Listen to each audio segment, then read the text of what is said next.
Amigos, ya estoy aquí, tengo el gusto de conversar ahora con Diego Lahoz, quien es actor, director, dramaturgo y lleva la asociación Espacio Libre, que es un espacio de teatro, un grupo de teatro que cuenta con muchos años. Diego, ¿cómo estás? Gracias. Gracias. Gracias por recibirnos en este espacio tan agradable. Bien, Quique, un placer tenerlos aquí en casa, recibirlos. Y bueno, comencemos, hablemos, conversemos. Yo feliz de poder charlar sobre lo que quieras y el teatro, obviamente. Bueno, la idea esta es justamente hacer una especie de línea de tiempo, ¿no? De tus trabajos, conversar sobre ellos, los más representativos, quizás. Sé que tienes muchísimas obras en tu haber, entonces nos vamos a concentrar en 10 de ellas en un orden cronológico. Pero para contextualizarnos, y como esto es también un canal obviamente informativo, cuéntanos cómo es que Diego Lahoz llega pues, a las tablas y a formar Espacio Libre, ¿no? Como grupo. Sí, siempre digo que es una historia bonita, es una historia más bien azarosa, más que pensada, ¿no? Como normalmente uno elige ciertas cosas con las que quiere, digamos, aventurarse en la vida. En mi caso, yo siempre digo, el teatro me encuentra a mí, ¿no? Yo estaba buscando, haciendo mil cosas, había estudiado para enseñar, tenía una banda de rock, yo quería ser rockero, entonces eran dos cosas que tenía como muy claras, ¿no? El rock por un lado, la enseñanza por otro, y de pronto aparece el teatro. Y aparece el teatro de manera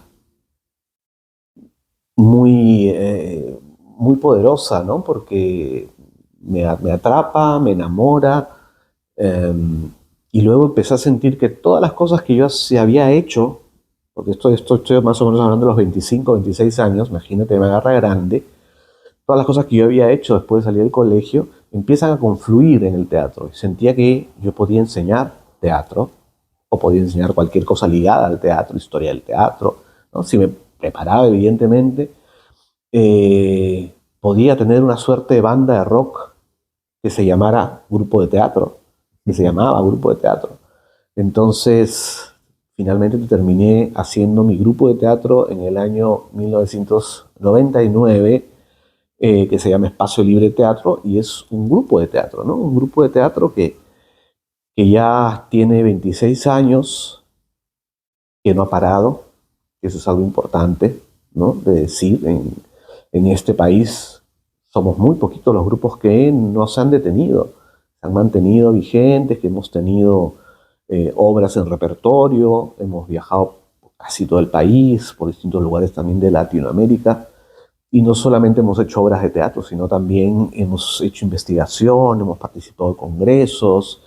Hay mucha gente que nos empezó a seguir, investigadores extranjeros que empezaron a incluirnos dentro de sus memorias y sus libros y sus, ¿no? y sus, bueno, pautas sobre el teatro latinoamericano. Entonces, de esa forma empezamos a consolidarnos como grupo, ¿no?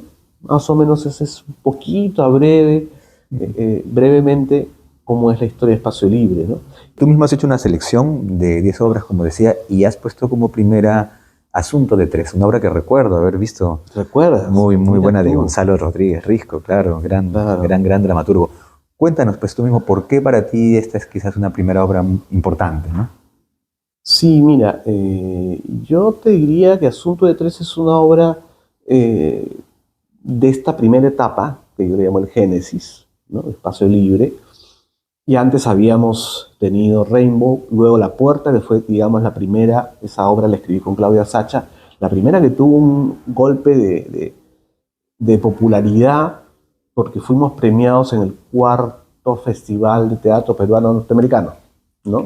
Y después al año siguiente presentamos Asunto de Tres y vuelve a ser premiada, ¿no? Entonces 2 años seguidos premiados, fue como, ¿y quiénes son estas personas, no? Fue como muy para la comunidad, para la misma gente de teatro, que ya había una fuerte generación anterior a la nuestra que estaba en pleno apogeo, ¿no? Entonces, ¿quiénes son estos dos, no? Claudia Sacha, yo y Gonzalo Rodríguez Risco, éramos los tres que empezábamos a hacer teatro y empezábamos a salir con todo y creo que con mucho nivel, ¿no? Con mucho buen gusto, con mucho respeto por lo que hacíamos. Entonces Asunto de Tres se convirtió en una obra, digamos, que luego tuvo un recorrido, se volvió a hacer varias veces, la hice luego bajo la producción de Riquitoso, luego la hice en México en el 2005, ¿no? Me la pidieron allá en el Centro Cultural San Ángel y la dirigí con unos chicos talleristas de allá, ¿no? Hicimos varias funciones. Entonces es una obra que me ha acompañado, que nos ha acompañado a lo largo de la historia y la sigo usando escenas, ¿no? Los monólogos. Me parece que es una obra linda que además Gonzalo creó a raíz de una idea que yo tenía, que quería hacer una obra que se llamara El Beso, y eran sobre distintas formas de... no, el tema giraba alrededor del beso. Bueno, y Gonzalo me escribió una de las obras que componen Asunto de Tres. Y luego, como no se hizo el proyecto, me dijo, ay, la voy a terminar. Y hizo las otras piezas, ¿no? Pero empezó con una idea. Empezó con una idea, con una pieza, con una obra de teatro que es la tercera escena. Y luego hizo la primera, la segunda y los monólogos. Siguiente obra, La Revolución de Chocrón, del año también 2000. O sea, fueron en el mismo año lanzadas. Exactamente, exactamente. Y esto es otra historia y las pongo, digamos, como parte de las obras que han sido muy relevantes en Espacio Libre, porque si bien Asunto de Tres era una obra más, más limeña, más urbana, más dirigida a un público joven como nosotros, ¿no? Donde tocábamos el tema de las relaciones de pareja, ¿no? De pronto aparece gente vinculada a Cuatro Tablas, Bruno Ortiz, ¿no? Nada menos, el gran Bruno, y me dice, tengo una obra, quiero que la dirijas, hagamos La Revolución. Entonces, esto fue como, yo de pronto empecé a mirar a otro lado, ¿no? Y hicimos el proceso con Antonio Aguinaga y la presentamos en la noche. Entonces fue la primera vez que yo presento una obra fuera de un espacio teatral convencional. Entonces la hice en el bar La Noche, que todo el mundo conoce, ¿no? Y fue una locura de éxito, ¿no? Es una obra de la más de los años 70, escrita por uno de los grandes dramaturgos venezolanos, ¿no? Isaac Chocrón. Y luego La Revolución fue tan exitosa que ahí conozco las muestras. Ese mismo año era el año de la muestra. Entonces Bruno me dice, oye, pero hay que hacer las muestras. Él sabía de las muestras, yo no tenía idea de qué cosa era. Entonces a mí esa obra me permite entrar a la muestra de Lima y la obra quedó en primer puesto. O sea, todo el mundo votó por unanimidad. Esa obra nos tiene que representar en Arequipa 2000, que era ahí nomás, era la muestra de Lima y ahí hacia fines de año era la nacional en Arequipa. Entonces a mí esa obra me abre hacia el teatro peruano. Yo en Arequipa el año 2000, con La Revolución, es que encuentro que había teatro peruano. Yo antes pensaba que el teatro peruano era el teatro que se hacía en Lima. Solo en Lima. Solo en Lima, que es un pensamiento que tienen muchos muchachos y muchachas, sobre todo las nuevas generaciones. Entonces yo cuando descubro que había teatro en Ayacucho, que había teatro en Iquitos, y muy buen teatro, no estoy hablando de cualquier teatro, ¿no? En Chiclayo, en Trujillo, ¿no? Y me empecé a vincular con muchos grupos afines. Entonces empecé a crear alianzas, empezamos a viajar, empezamos a movernos, ¿no? Entonces Arequipa fue fundamental. Y La Revolución me abre esa puerta, ¿no? Hacia las muestras nacionales que luego nosotros asumimos, porque yo era así loco, entonces asumí, dije, yo me voy a hacer cargo de la siguiente muestra, y yo me hice cargo de la siguiente muestra en 2002. Así era yo de impulsivo, ¿no? Y con La Revolución es que hago mi primer viaje fuera del país, con mi grupo de teatro. como grupo de teatro, porque yo la vendía. Por un lado estaba Bruno, que era también parte de la producción, y por otro lado estaba Espacio Libre. Entonces era como una cosa asociada, digamos, ¿no? Entonces Bruno me dice, hay un festival, yo tampoco conocía de festivales, hay un festival en Ecuador, en Quito, que también va a ser su primera versión, y nos han invitado. Yo dije, ya, vámonos. Entonces fue la primera vez que Espacio Libre sale del país. Ahora toca el turno de hablar de Malcriadas, una obra que también marca desde 2000 hasta el 2004 y que es en coautoría tuya con Gonzalo también. Así es, así es. Lo que pasa es que Gonzalo y yo fuimos a ver una versión que estaba haciendo Rocío Tovar de Las Criadas de Jean Genet, ¿no? Una apuesta lindísima, con grandes actrices, muy poderosa, ¿no? Y Gonzalo y yo salimos, en ese época éramos muy irreverentes, Gonzalo y yo, ¿no? Además abiertamente gays, ¿no? Entonces somos muy peleones también con nuestras formas, con nuestras estéticas, con nuestra forma de hablar, con todo, ¿no? Entonces dijimos, esto la tenemos que hacer, pero en joda. Tenemos que hacer esto, pero en joda, ¿no? Ahora ya no se podría hacer, ¿no? Ya no se podría. Pero en esa época nos sentamos, Gonzalo y yo, y escribimos, y sí, le dimos toda la vuelta, manteniendo el tono de Genet, que es maravilloso, que es un verbo muy florido el que maneja. Pero era todo en joda, ¿no? Todo en joda. Sin embargo, por debajo estábamos, sí, hablando de las clases sociales, del racismo, de la discriminación, ¿no? Y fue una obra que enganchó a mucha gente, porque era primera vez, no primera vez, pero era primera vez que la gente se da cuenta que yo podía, además de hacer otras obras dramáticas, ligeras, ¿no? Podía hacer de pronto una comedia, y una comedia que es hilarante de principio a fin. Entonces Las Malcriadas fue eso, ¿no? Y Malcriadas además me permite, o nos permite, encontrarnos también con gente increíble como Juan Carlos Ferrando, pero un personaje fundamental en las noches de las discotecas y los bares gays, como se le decía en esa época, ¿no? Ahora ya ni siquiera se dice así, ahora se dice no, abierto, no sé cómo se le dice ahora. Pero en esa época eran como muy estrictos, los bares gays, los bares lesbianas, los bares así como muy... Y en las noches habían shows, en las madrugadas, por decirlo, ¿no? Entonces yo sabía quién era Juan Carlos, y me dijeron, ¿y por qué no llamamos a Juan Carlos? Para que haga de la señora, porque yo quería que fuese todo muy grotesco, quería que fuese todo en onda drag queen, ¿no? Que no era el término que se usaba en esa época, ¿no? En onda kitsch. Me acuerdo que empecé a usar mucho esa palabra, claro, ¿no? Y ahí encajó perfectamente bien Juan Carlos Ferrando, ¿no? Lo conocí y dije, claro, esta es la persona, él es la señora de todas maneras, pero él no había hecho nunca teatro. Oh. Entonces me dijo, Diego, yo estoy aterrorizado. Le dije, no te preocupes. Además, te voy a poner 2 actores de primera que, además de buenos actores, son buenas personas, son generosos y te van a ayudar, seguramente.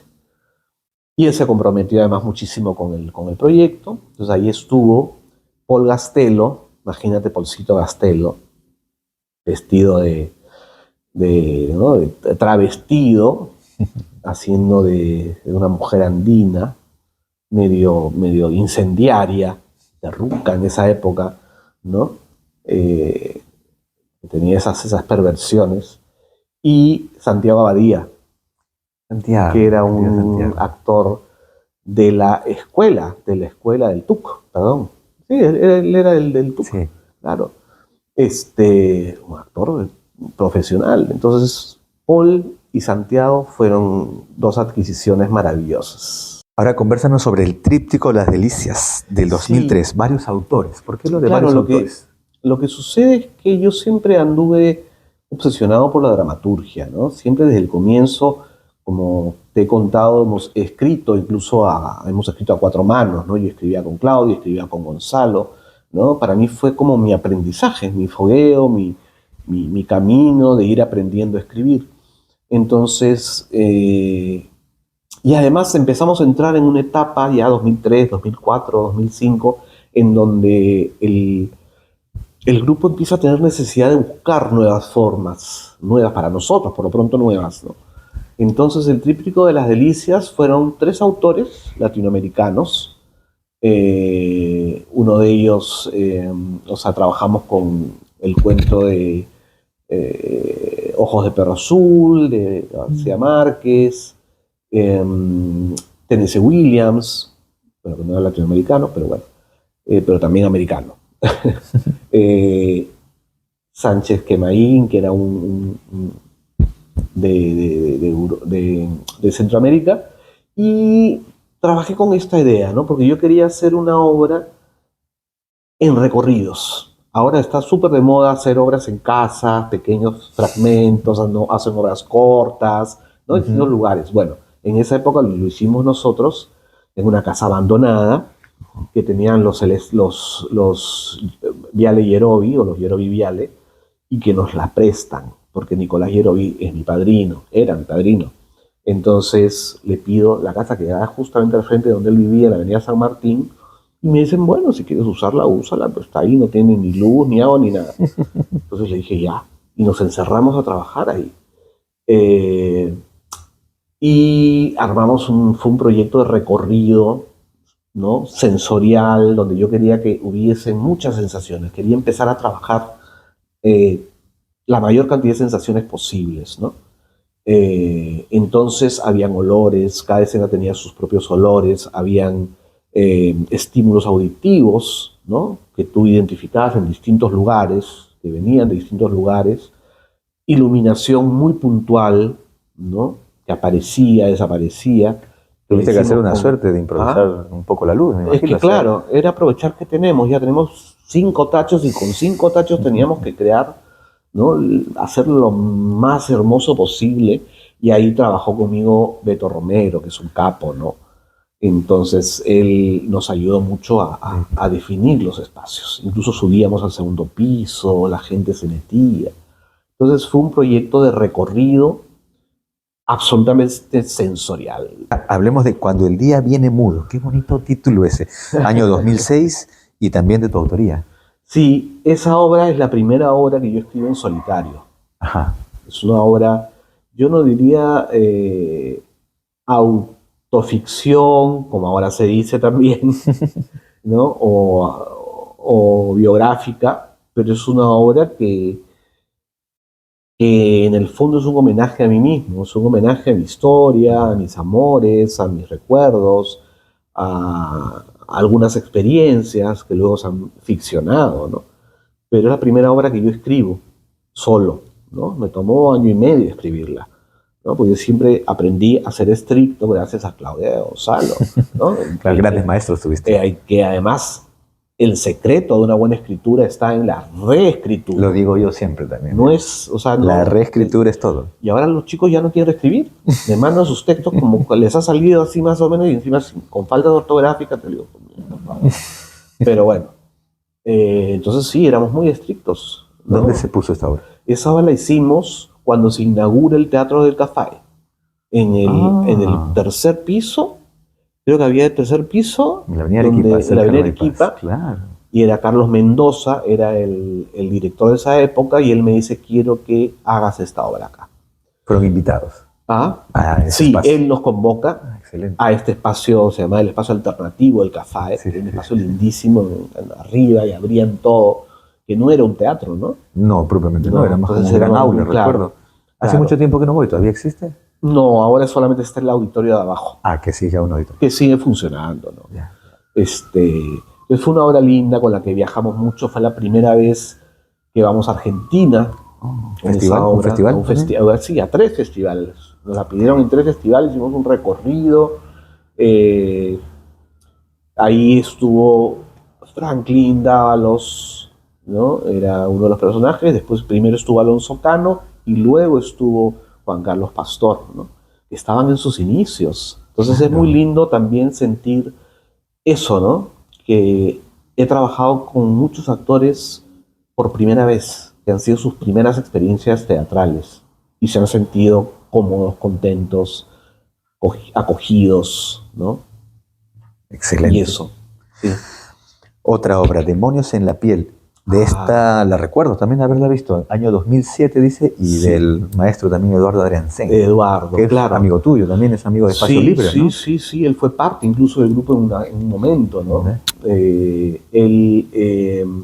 Eduardo en 2005 me dice, Diego, me gustaría que montes una obra mía, y me da Cristolite para montar. Le hicimos en la Asociación de Artistas Aficionados, por primera vez ahí, ¿no? Llego a esa sala tan maravillosa.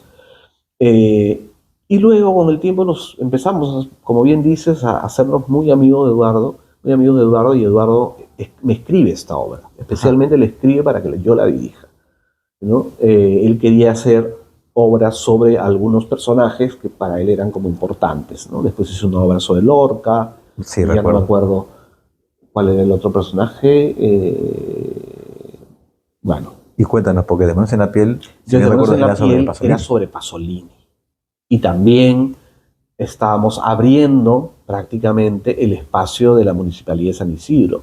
Ahí la El recuerdo bar. verla, claro. Claro, ahí la hicimos. Esa sí la hicimos solamente en una temporada que fue súper exitosa, llena de gente. Y también habían actores que estaban arrancando, ¿no? Estaba Andrés Silva, estaba ahí comenzando, chiquillo. Con David Almandoz, al que ahora nos hemos vuelto a reencontrar en el escenario. Claro.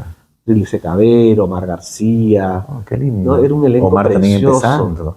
Claro. Era un elenco hermoso, ¿no? Y la obra era muy controvertida porque tocaba temas complicados de la historia de Pasolini, expresiones, habían desnudos, habían 3 desnudos, ¿no? Cuando se hacía desnudos en el teatro. Cuando en el teatro se hacía desnudos, ningún actor te decía, ay, mira, no sé si puedo. Ahora te ponen, es lo caso. Muy difícil encontrar. Increíble. Pero en esas épocas era mucho más común que los actores y las actrices accedieran a ser desnudos, y si estaban bien cuidados, te lo agradecían infinitamente, ¿no? No había ese miedo que siento que hay ahora, ese pudor por el cuerpo. Es raro. Ahora, una obra de Sara Joffre, que se llama Especies. Especies, Sí, perdón, paréntesis es Especies. la que viene. Especies. Claro, especies. Ya, es que tendríamos que hablar 2 horas para hablar de estas cosas. Y yo y Sara, o Sara y yo, siempre tuvimos una relación muy cercana. Y en los últimos años se volvió más cercana. Más cercana, incluso llegamos a viajar juntos a Buenos Aires, ¿no? A viajar a muchos lugares. Nos íbamos de pronto a Ica, nos invitaban a hacer encuentros, y siempre, vamos flaquito, vamos, ven conmigo, ¿no? Nos hicimos muy amigos. Entonces, en un momento, yo empecé a interesarme por la dramaturgia de Sara particularmente, y empecé a montar obras que nadie había montado. Le decía, a ver, dime cuáles son las obras que nadie ha montado. Esta, perfecto. Entonces yo empezaba a montarle sus obras. Y un día nos convoca al grupo. Es una obra de transición porque en ese momento el grupo se había cismado. Nos separamos, Gonzalo, Claudio y yo. Nos separamos, yo me quedo solo, y se quedan conmigo varios de los muchachos que en ese momento eran parte del equipo de producción, estudiantes, ¿no? Bueno, entonces Sara en ese trance es que nos invita a escribir. Yo no tenía mucho ánimo de escribir, entonces los que escribían eran los colegas, los muchachos. Ahí estaba Omar del Águila, el Joseph, ¿no? O sea, gente, Juan José Oviedo, gente muy, muy querida. Y escribimos, y Sara nos propuso escribir una obra que tocar el tema de la pedofilia, ¿no? Entonces ella nos fue guiando y empezamos a escribir, ¿no? Empezaron a escribir, yo leía simplemente, cada día nos dejaba tareas, y la siguiente semana nos juntábamos y revisábamos el material. Entonces fue la primera vez que hacemos un trabajo de este tipo, ¿no? De una suerte de espacio de dramaturgia compartida, colectiva, no sé cómo llamarlo, que no es necesariamente una creación colectiva, ¿no? Eso implica el montaje. En este caso era solamente la dramaturgia. Y luego, al poco tiempo, decidimos montarla, y ella me dijo, esta obra solamente la puedes montar tú, ¿no? O sea, ella fue muy enfática, y con gente madura, ¿no? Y con ella incluso elegimos quiénes podían ser los actores, ¿no? O sea, quería que nosotros la hiciéramos, Espacio Libre la hiciera. Y bueno, y así armamos la obra. En ese momento estábamos explorando, estábamos investigando sobre el trabajo de los objetos. Entonces esa obra la hicimos solamente con sillas que mandamos a hacer, especiales, porque se armaban, se desarmaban, se ponían, volaban por los aires, ¿no? Entonces fue una obra que era totalmente corporal y objeto, ¿no? O sea, como, ¿no? Mucho trabajo de proyección, ¿no? A través de los elementos. Otra obra que ha tenido también toda una trayectoria es Paréntesis. Correcto. También de tu autoría y que marca del 2012 al 2019. Sí, 18, ¿Sí? 19. Es Sí, bastante. creo que sí. Ya no me acuerdo con la última vez que la hicimos, pero ha sido la obra que más tiempo de vida ha tenido, ¿no? Como repertorio. Porque dentro de la gente que empezó a ser formada por Espacio Libre, porque digamos después de que hubo esta ruptura en 2008, empezamos todo un proyecto ya diferente, ¿no? Mucho más comprometido con la investigación, con la exploración, lo que estábamos nosotros buscando en los entrenamientos, queríamos aplicarlo de alguna forma también a nuestras puestas en escena.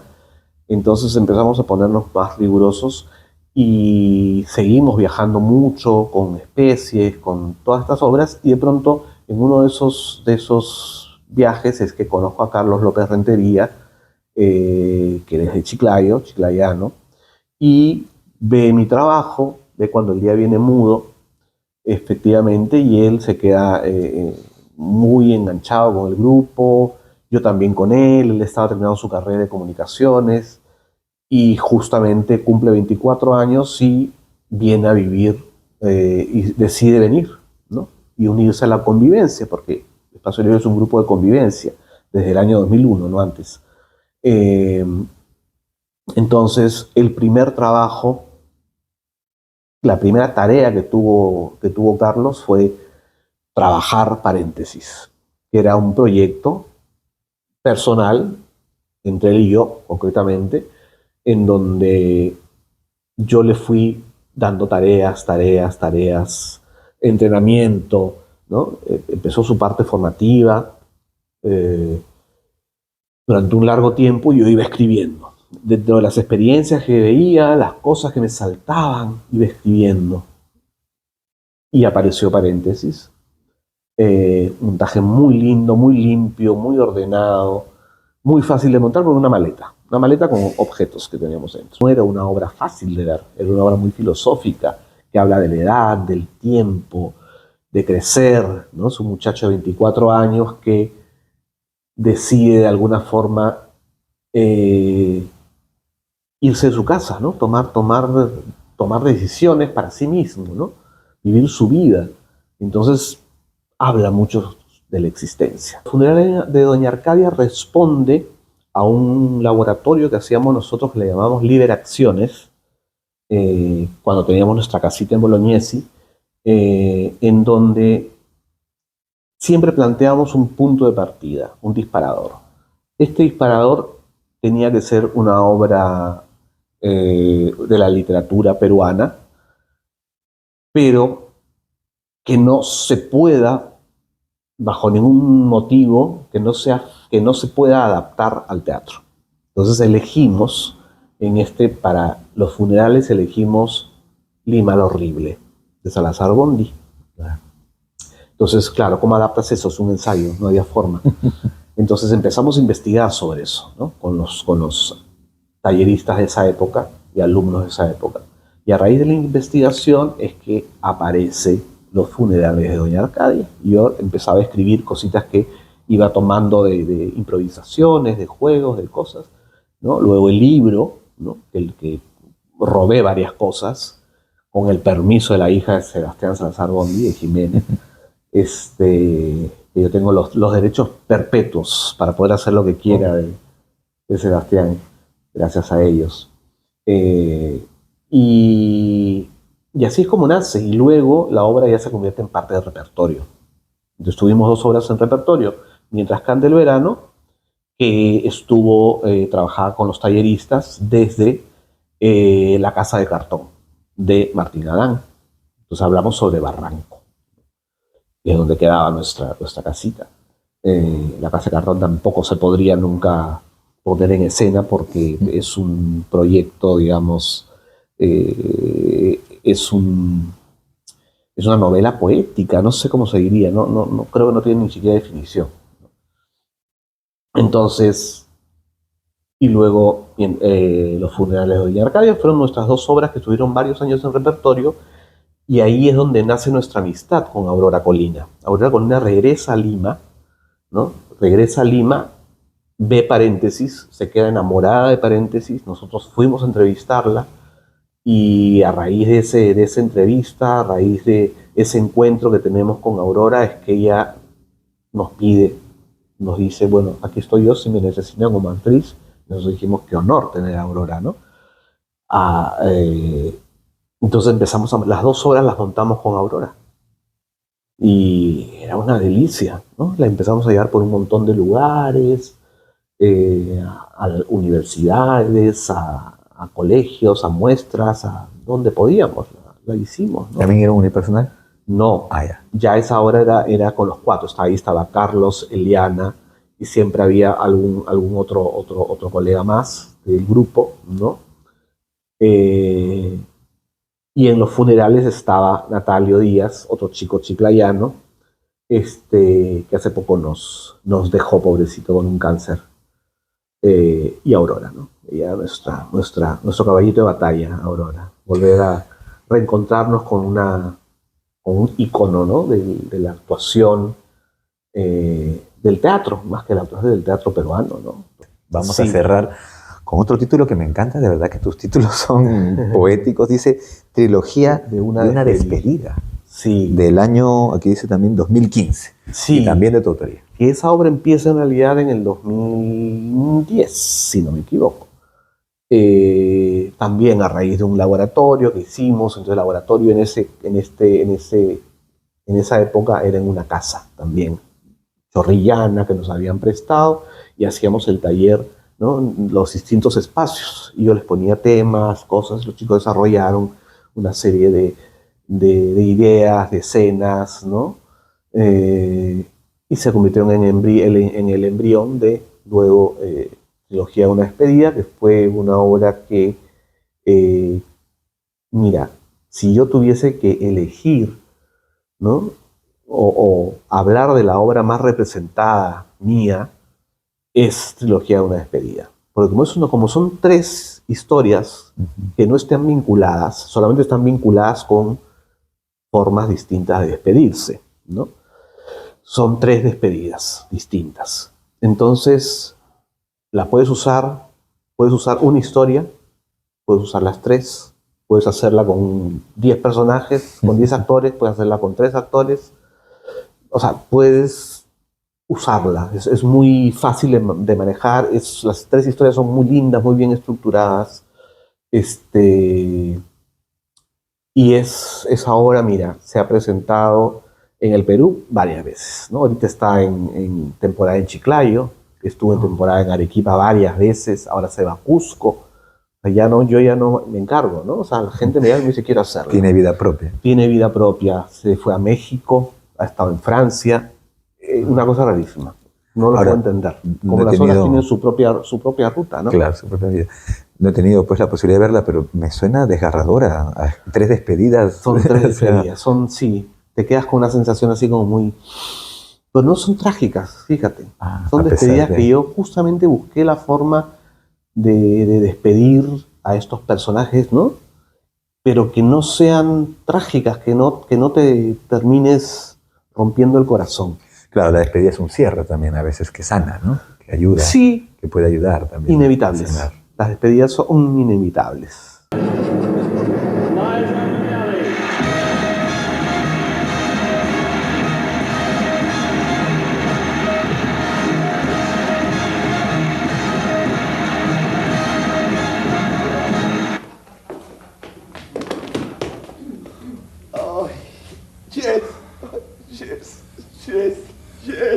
Yo quiero el champú que ella está usando. No tenemos medios para filmar una escena así. No estaba en el guión original y no hay presupuesto para efectos especiales. No quiero efectos especiales, nada más lo que dije. Sí, claro. Una escena donde Satanás, el mismísimo rey del infierno, cague frailes. No exactamente. No los caga, son producto de una pedorrea. Perla santa, Madonna. Digamos que los gases son frailes y curas. El diablo los expulsa por el culo y ya.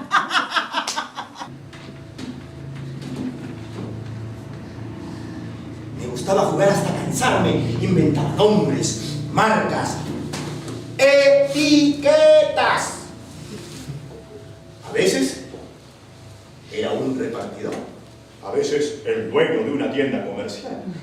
Sin embargo, lo que más me gustaba era ser chofer. Imaginaba las calles llenitas de gente amable, pero sin policías.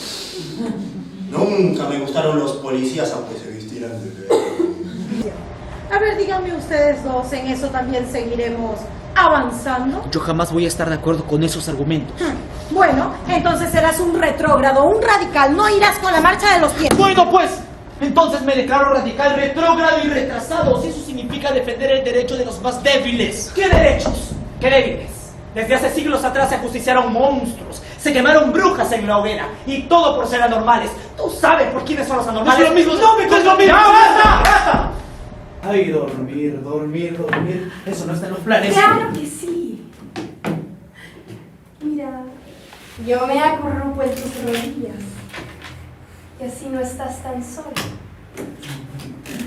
Vivo entre medianoche y madrugada, y así quisiera siempre yo seguir. Tengo miedo de que llegue la mañana y volver a casa donde no quiero vivir. Tengo miedo de encontrarme ese fantasma que a mí me reclama y es mi propia soledad.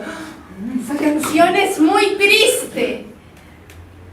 Agradezco muchísimo a Diego al haber sido nuestro primer entrevistado de este timeline, como estamos llamando a estas entrevistas especiales, este programa especial como es, haber conversado con una persona Gracias. de la trayectoria y del conocimiento, de la experiencia que tiene Diego Lauz. Muchas gracias, Kiki. Muchas gracias a Gaslight. Ahí tengo que aprender a decirlo. Ha sido una linda ocasión para conversar un poco sobre espacio libre, sobre esta aventura de hacer teatro. Que no termina además, ¿no? Que no Porque termina, y ahí Espacio seguimos. Libre continuará. Ahí Así seguimos. veo, Sí, sin pensarlo mucho. es capaz siempre de seguir adelante. Así es. Y eso es excelente. Eso es maravilloso.